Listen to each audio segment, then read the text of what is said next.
Hi guys! ඉතින් ඔන්න අපි ආයෙත් බැඩ්මින්ටන් ප්ලේ කරන වීඩියෝ එකක් ගෙනාවා.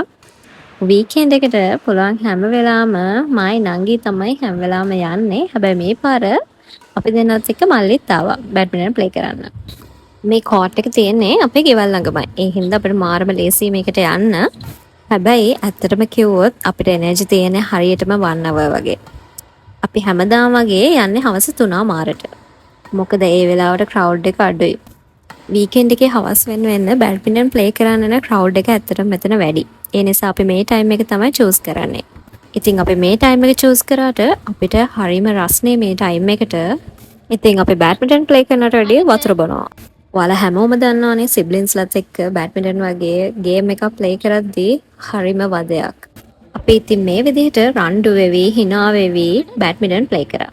මාලේ නම් වීඩියෝස් වලට එන්න කැමති නෑ. ඒ නිසා යාව ඉතින් වීඩියෝ වලකින් අපි අයින් කරා.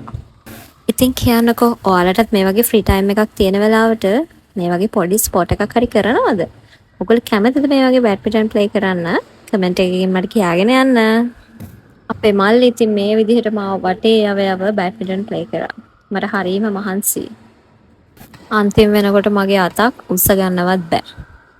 අපි මේ විදිහට බැඩ්මින්ටන් ප්ලේ කරාට කිසිම රූල් එකකට නෙමෙයි අපි මේ ප්ලේ කරන්නේ. කවුරුත් ජජ් කරන්න එපා මේ වීඩියෝ එක.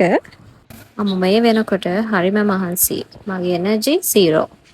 ඉතින් ජිම් ගියා වගේ ෆීලින් එකක් තමයි තියෙන්නේ. දැන් නාංගි තමයි ප්ලේ කරන්නේ. මේ වෙලාවේ එයා ප්ලේ කරලා ඉවර වෙන ගමන් අපිට අග්ගාලා ගෙදර ගියා. හරි දැන් ඔයාලා හිතනවා ඇති බැඩ්මින්ටන් වීඩියෝ එකක් මදිවට බිරියානි වීඩියෝ එකකුත් පෙන්වන්නේ නැහැ කියලා. ඉතින් මේ බැඩ්මින්ටන් ප්ලේ කරලා ඇවිල්ලා ටක් ගාලා හදාගත්ත බිරියානි එකක් තමයි මේක. ඉතින් මට මේකත් පෙන්වන්න හිතුණා. මේක රොයල් බිරියානි ස්ටයිල් එකට හදපු එකක්. ඇත්තටම කිව්වොත් මට හරියටම බිරියානි හදාන්න නම් බෑ. හැබැයි මේ පාර මම ලේසි මෙතඩ් එකක් හොයාගත්තා. ඔයාලටත් ඕනේද මේ රෙසිපි එක? එහෙනම් කමෙන්ට් එකක් දාගෙන යන්න. Okay, අද වීඩියෝ එක මෙතනින් ඉවරයි. Thanks for watching and I'll see you the next video. Bye bye.